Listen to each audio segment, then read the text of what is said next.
Okay, today we want to get into chapter 3 of the book that I wrote called The Power of Self-Discovery.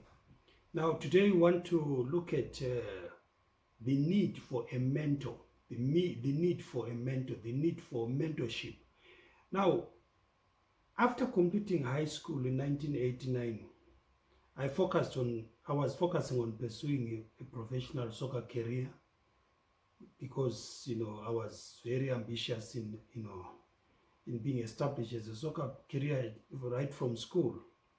So I did go to a local club that was in the city where I was. It was a professional club. So when I got there, I trained for a week. Then after training for a week, some officials who used to come watching us while we were in training, they called me aside. They told me that no, they've been watching me and now they are satisfied that I can sign a contract in the club. And then they told me the manager will be there tomorrow, so I should come. So I was so excited. When I got home, I told my friends that tomorrow I'm signing a contract in a professional team. Now, but the following morning, because we used to train in the mornings from morning up to afternoon, the following morning when I was just done, ready now to go for training, I knelt down and I prayed as usual. Now, when I began to pray, I didn't pray a long prayer. It was just a prayer of thanksgiving. God spoke to me. He said to me, today, don't go for training. I stood up and I sat on the couch. I felt my passion for soccer melting away like an ice block. When you put an ice block on a hot surface, very hot surface, it just melted away. Then I asked myself and I said, what is going on? But I could tell that this is God speaking to me. God clearly spoke to me that no, today don't go for training. So that was the turning point of my pursuit for soccer. I realized that no, it's not the direction that I'm supposed to go for, because I did not have the passion anymore. You see, you cannot fulfill a purpose that you are not passionate about. So suddenly I had no passion for soccer. Before that, my passion for soccer was out of this world. Then I began to experiment, trying to get, different things. I then applied for a degree program. I got a place at the University of South Africa, and all the materials were sent to me. It was towards the end of the year. My mother had said to me, I'm ready to finance your degree. So that was the new direction. Then I went for a camp meeting. I went for a gospel camp meeting. Now at that camp meeting, you see, God had been speaking to me different things. In fact, these were not different things, but I thought God had been speaking to me different things. But when I got to that camp meeting, there was a clear-cut confirmation that no, whatever I've been hearing from God, it was actually the calling of God over my life.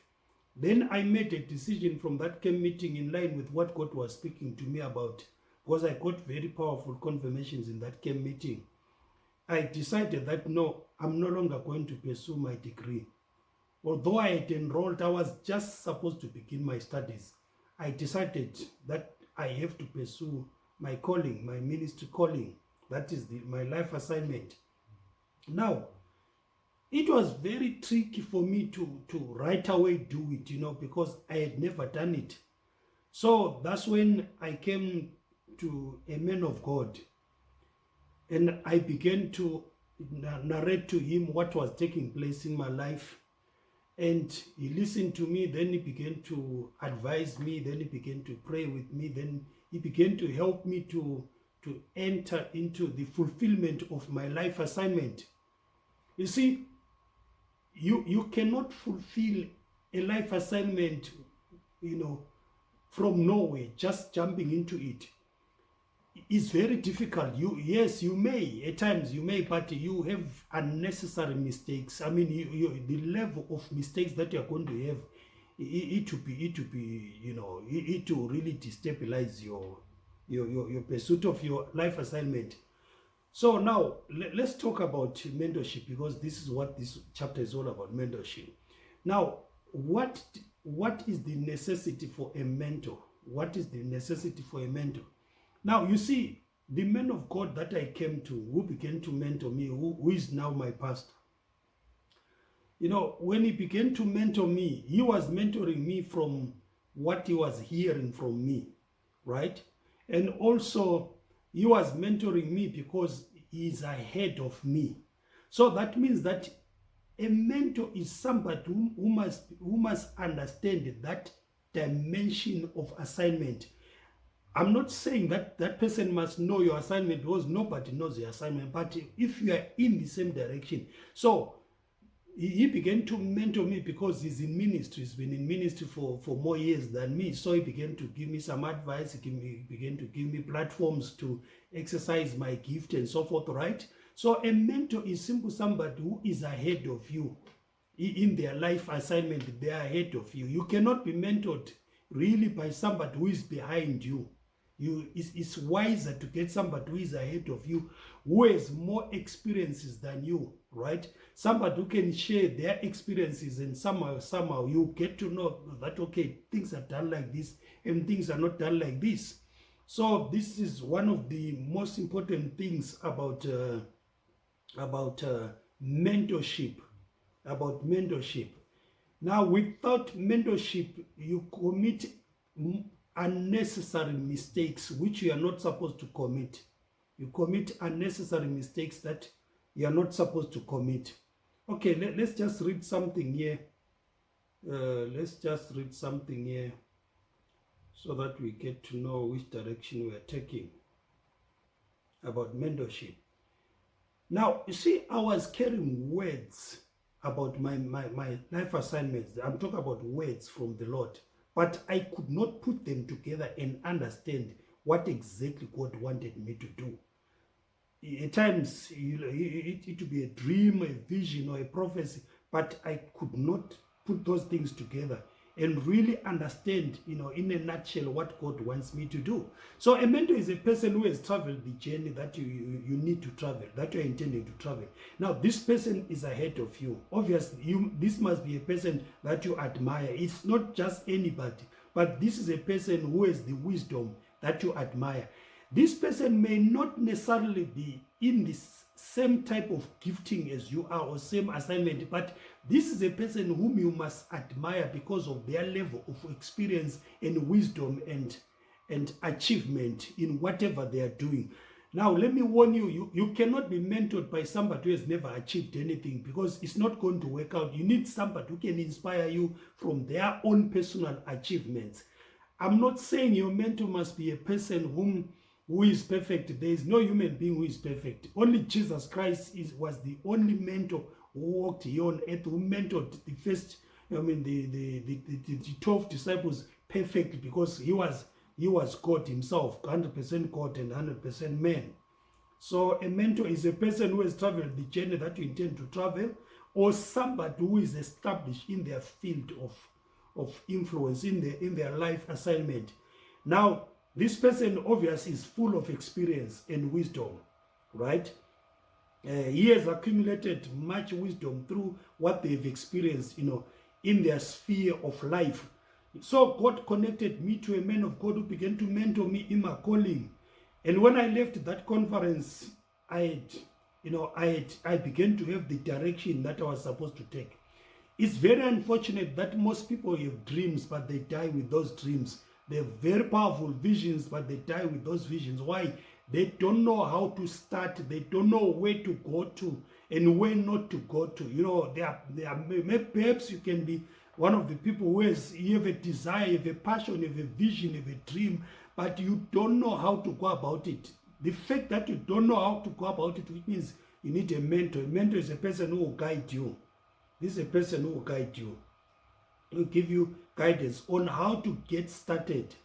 The responsibility still remains yours, that you must get started, but that person guides you and gives you platforms, because you'll be bumping against a lot of things because of your lack of experience.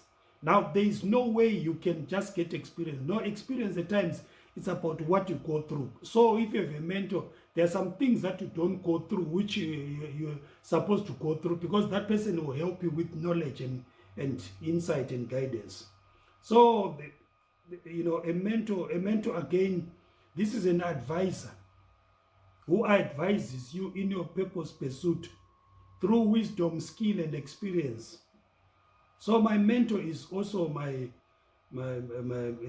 spiritual father, right? Walked me into my calling. You need somebody to walk you into your calling. Your calling is the same thing that I call your life assignment or your dream or your vision. You need somebody who walks with you into it, because you can make mistakes that will discourage you so much that you see quitting as the only option. It was not easy at first when I launched out into my assignment. It was not easy because this was an act of faith. This was something that I've never done, right? This is something that I've never done. So it takes a lot of courage to do something that you have never done. You are like a baby learning how to walk. When a baby is learning how to walk, a baby falls down. But there has to be a parent, there has to be a guardian who is able to take that child and encourage that child. At times, the baby can knock down very hard on the floor. So there is need for a big person, who can be helping that child until the child is able to walk and to run, falling and, picking up the child and then falling, and then, a mentor is like a guardian. This is like a guardian. Somebody will be encouraging you. At times you really experience a big fall, but that person is there to just say, okay, stand up, brush yourself, let's go, let's keep on going. So you need somebody who can hold your hand, encourage you until you can walk by yourself, right? Listen, until you can walk by yourself. Without a mentor, you cannot make it. There are many people who undermine the importance of a mentor. This is because of ignorance. This is because of ignorance. Now, a mentor is also a coach, an instructor, one who guides you, who corrects you, who teaches you how to do things that pertain to your destiny or to your assignment. It does not necessarily mean that he fully knows your purpose, because your purpose is unique. That is impossible. Your purpose, you get to know it from God. When you pray, when you read the word of God and pray on a daily basis, maintaining that relationship with God is very key in understanding your purpose. It doesn't matter whether your life assignment is sport. In sport, you need God. Whether it's in science, you need God. Whether it's in politics, government and politics, you need God. Whether it's in spiritual ministry and socially, you need God. Whether it's in music ministry, you need God. There is no sphere of life whereby you don't need God. There is no sphere of life whereby you don't need God. I had a question asked, yesterday in a meeting in a high school around here.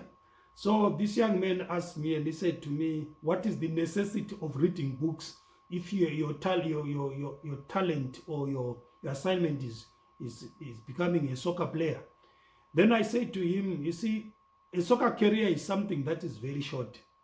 There is normally when people play soccer around the mid-30s to the 40s or early 40s, then they are done with it. Or somebody's career can prematurely end because of a severe injury.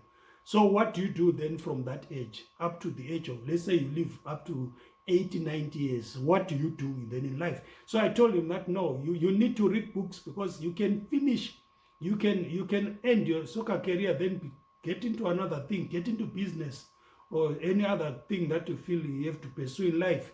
So if that young man had not asked this question, imagine he went into soccer, he decided not to read books as a scholar, then he finishes his career or he gets injured and then the career is over. And then what will he do? Then he becomes a destitute. So this is why I'm saying that it's necessary. It's very key to have a mentor, somebody who mentors you. So let's just conclude our teaching for today. You have been created for a purpose. There's a reason why you exist. There's an answer that you are carrying for your generation. You have to discover that purpose and fulfill it. Now I'm saying that you need a mentor. You voluntarily look for a mentor. It's not that there's a mentor who will look for you. No, you are the one who must pursue a mentor. I pursued a mentor by myself.